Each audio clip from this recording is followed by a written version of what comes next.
Les douanes belges viennent de mener une vaste opération anti-drogue en mer du Nord. Plusieurs dizaines de bateaux ont été contrôlés. Lutter contre les narcotrafiquants fait aujourd'hui en effet partie des priorités de la Belgique, mais aussi des pays voisins.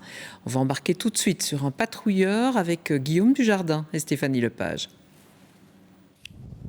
Le Pollux, bateau patrouilleur de la marine, fend les flots au large de Zeebruges. À son bord, des douaniers belges qui, de façon intensive pendant un mois, ont effectué des contrôles en mer.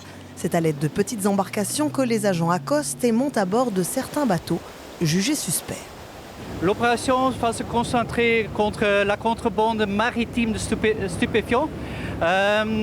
C'est-à-dire le stupéfiant, surtout le cocaïne, vient de l'Amérique du Sud. On va contrôler les bateaux, surtout les bateaux sur mer qui viennent de là-bas. Et c'est le contrebande maritime. Ça veut dire que ou l'équipage du bateau participe aux contrebandes, ou c'est attaché au coque du bateau. Certains narcotrafiquants jettent également en mer des cargaisons de drogue que des bateaux plus discrets viennent ensuite récupérer, à l'image de ces 2 tonnes de cocaïne retrouvées sur la côte normande l'an dernier. Pour permettre aux douaniers d'effectuer leur contrôle, la marine belge vient en appui, mettant notamment à disposition son bateau patrouilleur et ses 17 membres d'équipage.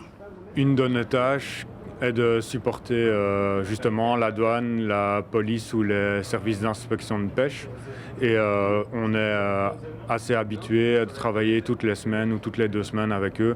Donc c'est juste pour cette opération une présence un peu plus courante de la douane comparée à ce qu'on a habituellement. D'autant plus que l'opération White Sea est internationale. Elle est menée en collaboration avec les agents de Frontex, l'agence européenne de contrôle aux frontières,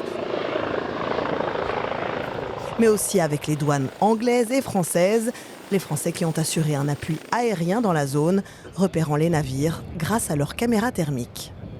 Nous sommes les yeux de l'opération, nous repérons les éventuels navires suspects et nous les signalons au centre de commandement qui ensuite traite les informations et peut envoyer des bateaux de la douane belge ou française pour réaliser des fouilles et des contrôles. Il y a le flair du douanier, mais nous avons aussi des renseignements. Le renseignement travaille bien sûr en amont et nous fournit une liste de cibles d'intérêt que nous suivons tout particulièrement.